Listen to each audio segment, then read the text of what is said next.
This was around 2013 to 2014. My brother was about 7 or 8 years old at the time, and we had just moved into a new house to be closer to school and to save some money on rent. It was a pretty nice place, all things considered, even had a cozy fireplace for the winter months.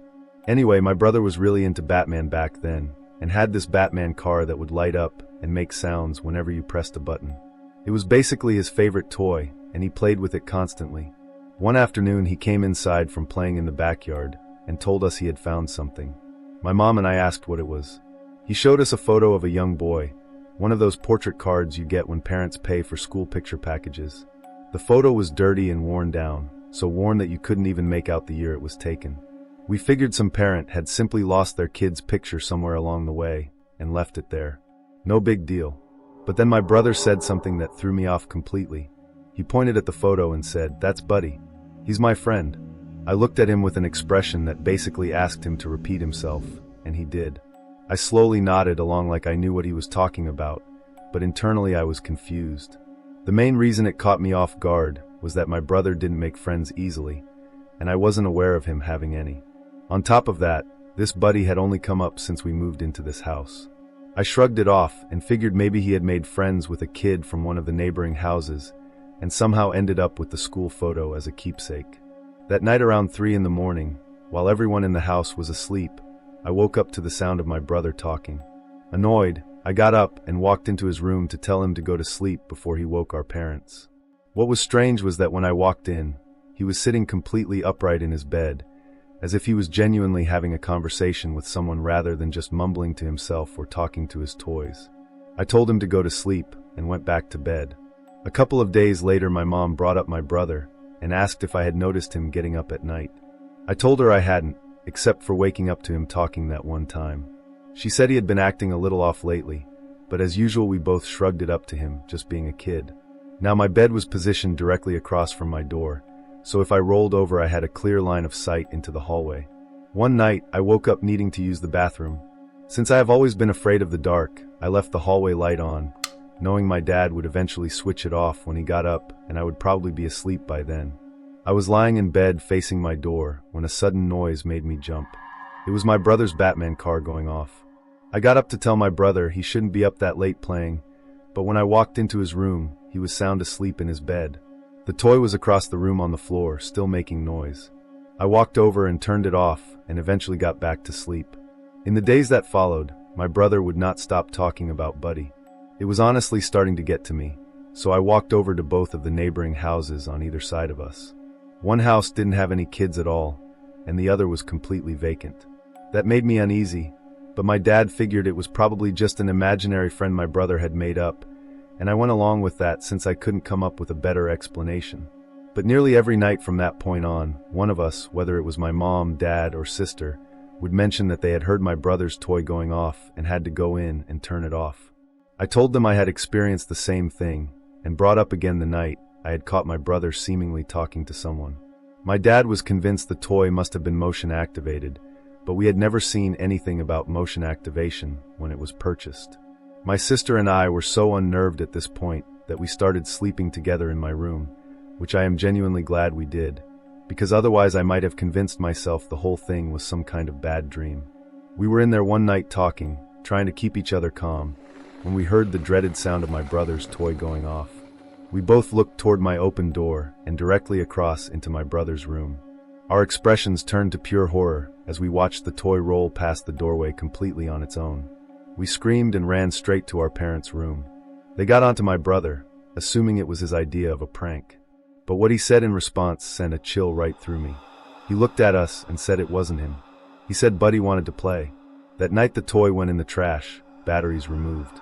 My sister and I felt a wave of relief, until the very next day when my brother had the toy again.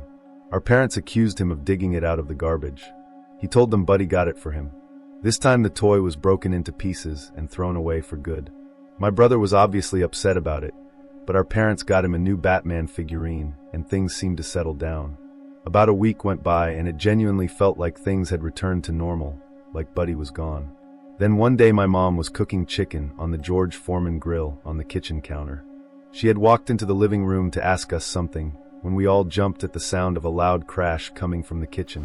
We went in to find the George Foreman grill sitting in the middle of the kitchen floor, as if it had been thrown or launched from the counter. My mom swore it had not been anywhere near the edge, and my dad had absolutely no explanation for it. Nothing happened after that. We moved out roughly a year later. But to this day I find myself wondering whether my brother's imaginary friend Buddy was actually imaginary at all.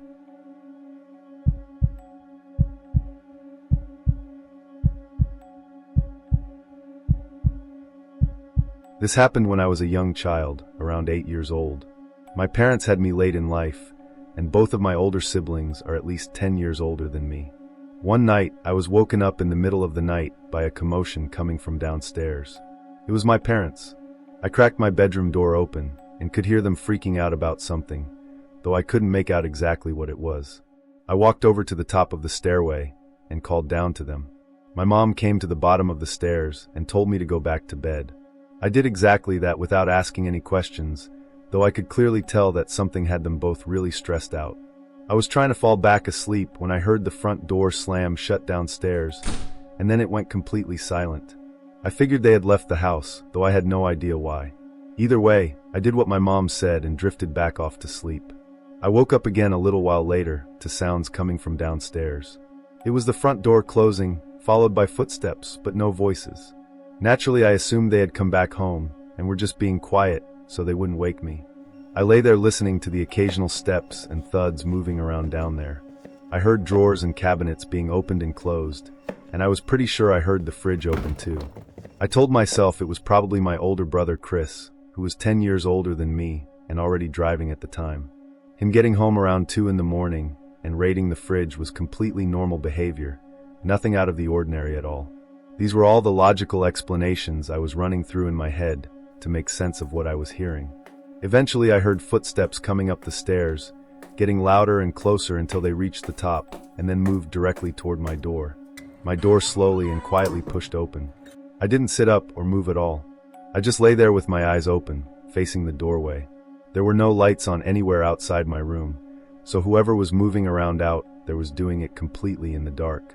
All I could make out was this dark shape in the doorway that resembled the outline of someone's head. I called out every name I could think of, starting with Chris, then Mom, then Dad, and finally just asked who was there. No response. They simply pulled the door closed, and I was left lying there, confused and a little unsettled. I heard the footsteps head back downstairs.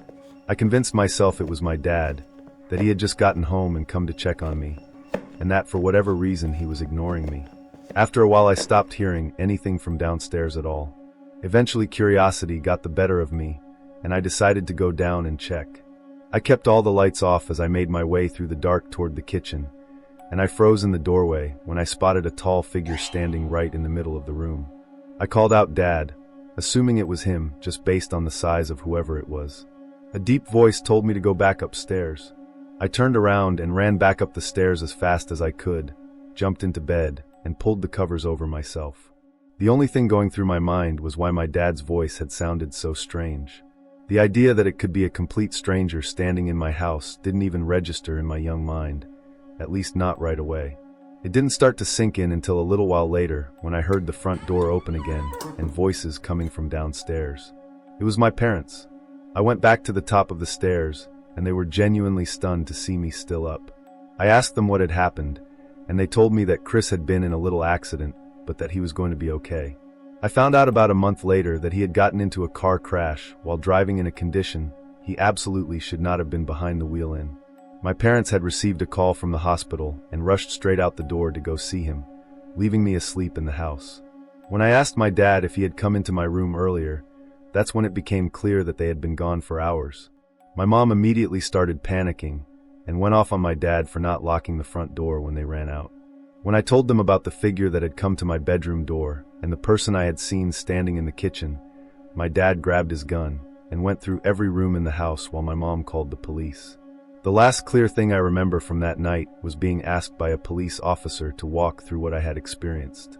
My parents have told me since that they felt absolutely terrible having to explain to the officers that they had left their 8-year-old home alone with the front door unlocked. As far as anyone could tell, nothing of any real value was taken, and whoever had broken in clearly had no intention of hurting me. But having a complete stranger inside your home is already a frightening thing to process as an adult. Try going through that at 8 years old.